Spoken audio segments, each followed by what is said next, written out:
सिर हिलाने से और मल्टीटास्किंग से हो सकता है ब्रेन डैमेज? जानेंगे ऐसे surprising facts, so let's begin. Fact number 10। वो लोग जो कम बात करते हैं, इनकी ब्रेन की एफिशिएंसी कम होने के ज्यादा चांसेस होते हैं।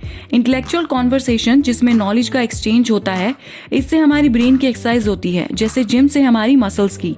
और अगर हमारे मन में कोई ऐसे थॉट्स आ रहे हैं जिससे हम परेशान हो रहे हैं, तो बेहतर होता है कि हम इसे किसी को बताएं। नहीं तो इस तरह के इमोशंस हमारे ब्रेन पर स्ट्रेस डालते हैं, और स्ट्रेस किसी तरीके का भी हो, ये हमारी बॉडी के लिए फायदेमंद नहीं होता। Fact number 9। ईयरफोन से गाने सुनने का मजा ही अलग होता है, और अगर ईयरफोन्स बास वाले हो तो बात ही क्या। लेकिन लाउड म्यूजिक सुनने से हियरिंग एबिलिटी पर असर तो पड़ता है, साथ ही लाउड म्यूजिक का असर नर्व्स पर वैसा ही होता है जैसे मल्टीपल सिरोसिस, मतलब नर्व्स का स्टिफ होना। रिसर्चेस बताती हैं कि अगर नॉइस का लेवल 110 डेसिबल से ऊपर चला जाए तो ये नर्व्स फाइबर को इफेक्ट करता है, जो कानों से सिग्नल ब्रेन तक पहुंचाता है। और इतने लाउड म्यूजिक से ब्रेन पर एक्सेस प्रेशर पड़ता है, जिससे इसका डैमेज होने का खतरा बना रहता है। Fact number 8। कहते हैं breakfast is the most important meal of the day, लेकिन कई लोग अपना ब्रेकफास्ट स्किप कर देते हैं। इसका बॉडी पर कितना इफेक्ट पड़ता है, ये जानने के लिए एक जापानीज स्टडी में 80,000 लोगों पर 15 साल तक स्टडी की गई। इस स्टडी में पाया गया कि जिन पार्टिसिपेंट्स ने रेगुलरली ब्रेकफास्ट स्किप किया, उन्हें स्ट्रोक और हाई ब्लड प्रेशर का खतरा ब्रेकफास्ट करने वालों से ज्यादा बढ़ गया। स्टडी के ऑथर ने देखा कि ब्रेकफास्ट के बाद ब्लड प्रेशर ड्रॉप हो गया है, मतलब ब्रेकफास्ट ना स्किप करने से ब्रेन हैमरेज का खतरा कम हो जाता है। इसलिए कहा जाता है कि उठने के 1 घंटे के अंदर ही ब्रेकफास्ट कर लेना चाहिए। Fact number 7। स्मोकिंग से हमारे लंग्स खराब होते हैं, लेकिन स्मोकिंग लंग्स के अलावा हमारे ब्रेन और शरीर के बाकी हिस्सों के लिए भी उतना ही खतरनाक है। सिगरेट्स के तंबाकू में निकोटीन होता है, जिससे स्मोकिंग एडिक्टिव होती है। ब्रेन निकोटीन रिसेप्टर डेवलप कर लेता है, जिससे उस टाइम रिलैक्स फील होता है। इसको और समझने के लिए एडनबर्ग यूनिवर्सिटी और हार्वर्ड मेडिकल स्कूल ने 500 से ज्यादा लोगों की स्टडी की, जिनकी 73 साल तक उम्र थी, ये देखने के लिए कि स्मोकर्स, एक्स स्मोकर्स और नॉन स्मोकर्स के ब्रेन में कितना डिफरेंस है। जब नॉन स्मोकर्स के MRI स्कैन कंपेयर किए गए, तो ये सामने आया कि स्मोकर्स का कॉर्टेक्स काफी थिन है, और ऐसा ही एक्स स्मोकर्स में भी पाया गया। लेकिन एक्स स्मोकर्स का ब्रेन रिकवर कर गया है as compared to present smoker. Smoking का रात को देखने की एबिलिटी पर इफेक्ट करता है, साथ ही इससे ओरल कैंसर होने का खतरा भी बना रहता है। Fact number 6। लंबे समय तक फोन कान पर लगाकर यूज करने से ब्रेन डैमेज हो सकता है। 47 लोगों पर की गई रिसर्च में ये पता लगा है कि फोन सुनने के 50 मिनट के बाद ब्रेन ने ज्यादा शुगर या कह सकते हैं एनर्जी का यूज किया। जब इनके ब्रेन स्कैन किए गए तो पाया गया कि इनके ब्रेन में ग्लूकोज यूजेज में चेंजेस आए हैं, जो कि 7% से ब्रेन के उस हिस्से में बढ़ गया जो फोन एंटीना के पास थे। Fact number 5। ये तो हम सबको पता है, पानी पीना हमारे लिए कितना इम्पोर्टेंट है, और हमारा ब्रेन 75% वाटर से बना है। ये अच्छी बात है कि कई लोग 8 ग्लास पानी पीने के रूटीन को फॉलो करते हैं, लेकिन पानी की कमी से सिर्फ ड्राई स्किन नहीं होती, बल्कि इसके खतरनाक इफेक्ट्स बॉडी में देखे जा सकते हैं।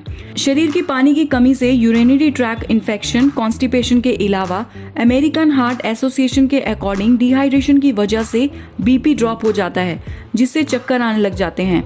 बॉडी वेट का 1 या 2% कम हो जाने पर चक्कर, बेहोशी और कंफ्यूजन हो जाती है। एक्सट्रीम डिहाइड्रेशन से हमारी सोचने की एबिलिटी और बॉडी को बैलेंस करने की एबिलिटी पर इसका इफेक्ट देखने को मिल सकता है। Fact number 4। आजकल हमारे दिन की शुरुआत और दिन का खत्म होना फोन से ही होता है। रात को फोन पर चैट करके या वीडियोस देखकर सोना हमारी आदत बन गई है, लेकिन ये आदत हमारे शरीर पर गलत असर डालती है। अंधेरे में फोन की ब्लू लाइट हमारी आंखों पर स्ट्रेन डालती है, जो डार्क सर्कल्स बनने का एक कारण है। कई बार हमें रात को नींद नहीं आती, तब हम फोन देखने लगते हैं। फोन के इन ब्लू लाइट रेस से हमारे स्लीप साइकिल पर इसका असर पड़ता है। ये ब्लू लाइट मेलाटोनिन हार्मोन को सप्रेस करता है। ये हार्मोन हमारे स्लीप अवेक साइकिल को मैनेज करता है, जिससे हमें नींद आने में प्रॉब्लम होती है। अगर आप रात को फोन यूज करना ही चाहते हैं तो नाइट मोड पर यूज कर सकते हैं। ये कुछ हद तक आंखों और नींद को कम नुकसान पहुंचाता है। Fact number 3। लोग अपने रिज्यूमे में कई बार एक टर्म लिखते हैं, मल्टीटास्किंग, और ऐसा वे अपने कई सारे काम एक साथ करने की काबिलियत के लिए लिखते हैं।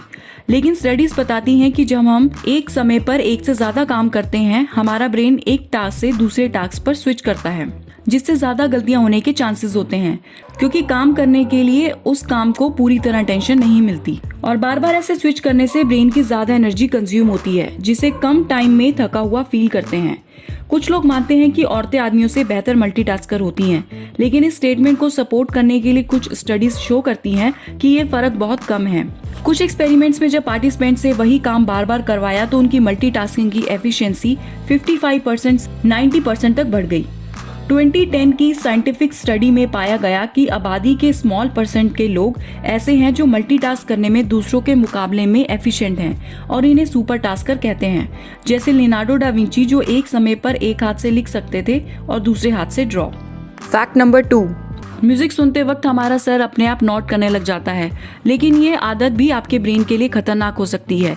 एक रॉक कॉन्सर्ट से आने के 4 हफ्ते बाद एक 50 साल के आदमी अपने लगातार सरदर्द को लेकर जब डॉक्टर के पास आया तो स्कैन में पाया गया कि उसके ब्रेन के राइट हिस्से में क्लॉट है, जिसको सर्जन्स ने सक्सेसफुली रिमूव कर दिया। हैवी मेटल म्यूजिक सुनते वक्त हेडबैंग करने का ट्रेंड 1970 से देखा जा सकता है, लेकिन इस तरह सर को जोर जोर से हिलाने से नेक और स्पाइन इंजरीज हो सकती हैं और ब्रेन में भी क्लॉट बन सकता है, जिसके ऐसे अभी 3 मामले सामने आए हैं। Fact number 1. धरती पर हर इंसान अलग है, वैसे ही उसकी आदतें। हो सकता है वीडियो देख रहे लोगों में से भी कुछ लोग ऐसे होंगे जो सोते समय अपने सर ढककर सोते हैं। ये हमारे ब्रेन के लिए खतरनाक हो सकता है। एविडेंस बताते हैं कि 23% लोग जो सोते समय अपना सर ढक के सोते हैं उन्हें आगे चलकर डिमेंटिया हो गया।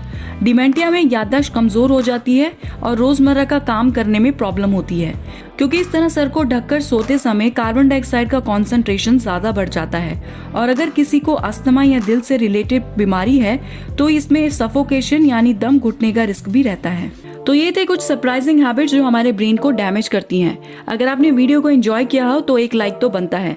वापस लौटेंगे ऐसी ही वीडियो के साथ, तब तक के लिए साइनिंग ऑफ।